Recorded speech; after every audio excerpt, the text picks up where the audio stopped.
Philippe Even, bonjour. Bonjour.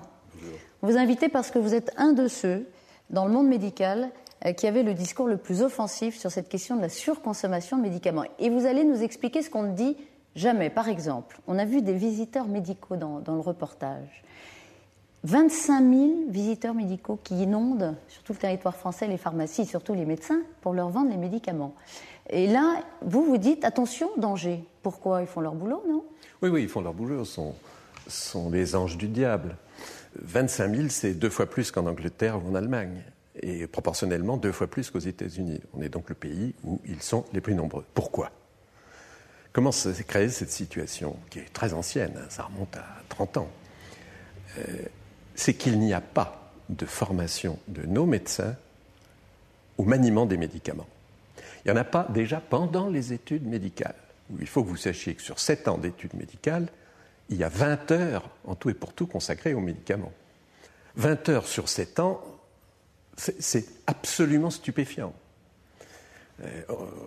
Beaucoup ont cherché à changer les choses sans que rien ne bouge. Mais les médecins n'ont pas non plus de formation après leur diplôme. Ils vont exercer pendant 30 ans, 35 ans, sans recevoir de façon indépendante de l'industrie, par l'État, par les universités, par leurs propres syndicats, par eux-mêmes, une formation qui les tienne au courant des changements de médecine. Alors la médecine, elle change aujourd'hui à une vitesse incroyable. En 5 ans, tout a changé. Les médicaments ne sont pas les mêmes, même les maladies ont changé. Il y en a de nouvelles, d'autres ont disparu, en tout cas, elles sont modifiées. Ce que je voudrais faire passer comme message unique, c'est, sur ce point, je n'accuse pas l'industrie pharmaceutique du tout. J'accuse l'État qui n'a jamais été capable d'assurer une formation indépendante des médecins, tout en disant depuis 25 ans ou 30 ans que c'est une urgence. C'est une urgence différée. Je voudrais qu'on revienne sur, justement, vous parliez de l'État, c'est l'État quand même qui décide quand un médicament peut être mis sur le marché ou pas. Est-ce que les procédures de contrôle, les procédures d'autorisation de mise sur le marché, l'AMM, on dit, je crois dans le jargon, sont pour vous bonnes et indépendantes? Non. Elles sont ni bonnes ni indépendantes. Elles sont d'abord dépendantes de ce qui se passe aux États-Unis. Tous les médicaments sont inventés aux États-Unis, développés industriellement aux États-Unis. On n'a pas, nous, de force française de création de médicaments? Rien. Alors, les commissions, il y a des experts, qui d'ailleurs, le plus souvent, sont salariés de l'industrie pharmaceutique, et donc ils sont à la fois jugés partis, mais la commission, elle va émettre un avis, en écoutant aussi l'intervention des députés, des présidents de conseils généraux, des villes où se trouvent les laboratoires et les usines de fabrication. Un vote a lieu. Il est transmis au ministre. C'est des avis consultatifs. Combien de fois ai-je vu des médicaments qui avaient reçu un vote négatif en commission, 4 semaines après, ils étaient autorisés au journal officiel. Et entre-temps, en 2 mots, il s'était passé quoi? Entre-temps, il y a un certain nombre de personnes, dont l'industrie pharmaceutique, étaient intervenues auprès du cabinet du ministre ou du ministre lui-même pour obtenir de prendre en compte la globalité du dossier. Le médicament n'est pas toxique. Vous êtes le seul à dire ça, M. Even, parce que c'est assez grave dans le fond. Oui, je crois bien. Je crois bien à le dire aussi clairement, oui. Pour une raison simple. Parce qu'il n'y a pas de lien entre la corruption et ce que vous décrivez, dans le fond. Oui, mais c'est vous qui l'avez dit. Oui. J'ai cru comprendre ça de ce que vous venez de me dire. Mais aux États-Unis, c'est la même chose. Ça, surtout, je voulais vous dire, nos comités à nous ne peuvent rien. Tout est décidé aux États-Unis. Si le médicament est autorisé là-bas, il le sera forcément en Europe. Voilà. Philippe Even, un mot sur les médicaments contrefaits qu'on peut se procurer sur Internet comme on veut, on l'a vu dans le reportage. Qu'est-ce qu'il y a derrière Pour l'instant, c'est un problème qui touche avant tout les pays du tiers-monde. Chez nous, il y a suffisamment de contrôle, les gens sont éduqués, ils savent plus ou moins apprécier les effets des médicaments. Par contre, Internet, c'est un autre problème. C'est l'ouverture pour les malades qui ont cru recevoir des informations fiables sur Internet, d'acheter les médicaments dont ils ont entendu parler et de s'auto-traiter. Et quand on voit les risques des associations de médicaments, même manipulés par les médecins, qui ont bien du mal à maîtriser ça, on rentre dans le domaine du risque d'accident majeur, même sous contrôle médical, compte tenu de ce que les médecins n'ont pas reçu, la formation dont je vous parlais tout à l'heure.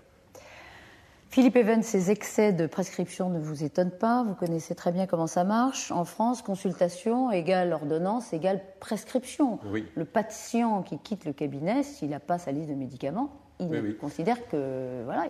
Prendre en charge un malade, l'écouter, raconter toute sa maladie, ses rapports avec sa femme, sa fille, ses enfants, son patron, son métier, la société, le connaître pour pouvoir mieux le traiter, c'est impossible en moins de 30 à 45 minutes. Et à 22 €, ça ne marche plus. Alors il y a un bon moyen d'arrêter les consultations après, je veux dire, les politesses d'usage initiales.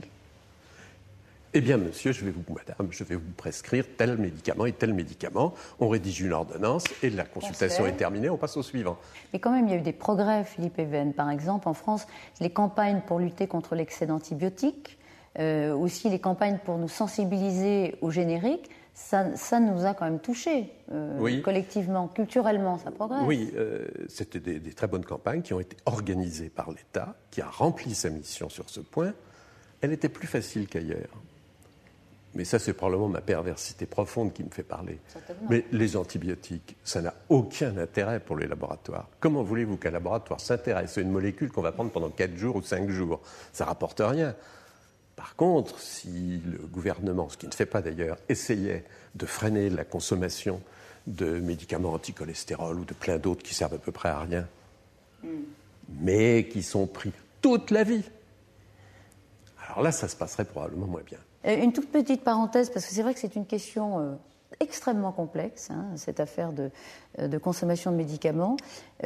Combien de temps faut-il pour un laboratoire, et les enjeux financiers sont considérables, on l'aura compris, pour mettre au point un médicament?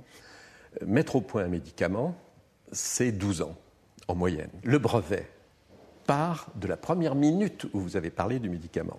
Et il est de 20 ans de protection pour le laboratoire. Pendant 20 ans, il est seul à pouvoir fabriquer ce médicament, et donc le marché est à lui, et à lui seul. Mais s'il a mis 12 ans à fabriquer le médicament, il ne reste plus que 8 ans. Et sur 8 ans, il ne va pas rembourser 12 ans d'efforts.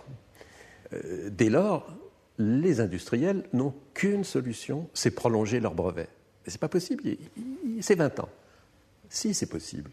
En fabriquant une sœur, une cousine de la molécule. C'est la même, elle a les mêmes effets. Mais vous reprenez un brevet, c'est une nouvelle molécule, même si elle fait la même chose, c'est les mêmes indications, elle n'est ni meilleure ni pire, c'est pareil. Et ça vous explique que non seulement on consomme de plus en plus de médicaments, mais que le prix moyen des médicaments est quadruplé depuis 15 ans.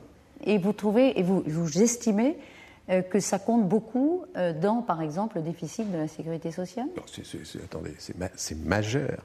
Le médicament, c'est 35 milliards d'euros actuellement. C'est autant que l'hôpital public. Mais tous nos hôpitaux publics de France, ça représente la même masse que tous ces comprimés absorbés en dépit du bon sens et à des doses tout à fait inacceptables. Vous êtes en guerre contre les laboratoires, Monsieur Even? Je dirais non, pas en guerre, parce que, enfin si, objectivement, j'apparais en guerre, mais je les trouve aussi victimes de toute une série de circonstances. D'abord, c'est une industrie et elle agit comme toutes les autres industries dans le monde capitaliste tel qu'il est aujourd'hui. Elles ne survivent que si elles font du chiffre. Alors, il y a une deuxième chose qui intervient, c'est qu'il est de plus en plus difficile de trouver des médicaments. Pendant 30 ans, on a mangé notre pain blanc, on a trouvé toutes les molécules faciles à trouver, formidables, qui ont changé 15 ans de plus de durée de vie, etc. Maintenant, on est dans le pain noir. Et les progrès, ils se font à tout petits pas. Et ça, pour une industrie, ça ne permet plus les bénéfices que ça permettait avant. Merci Philippe Even.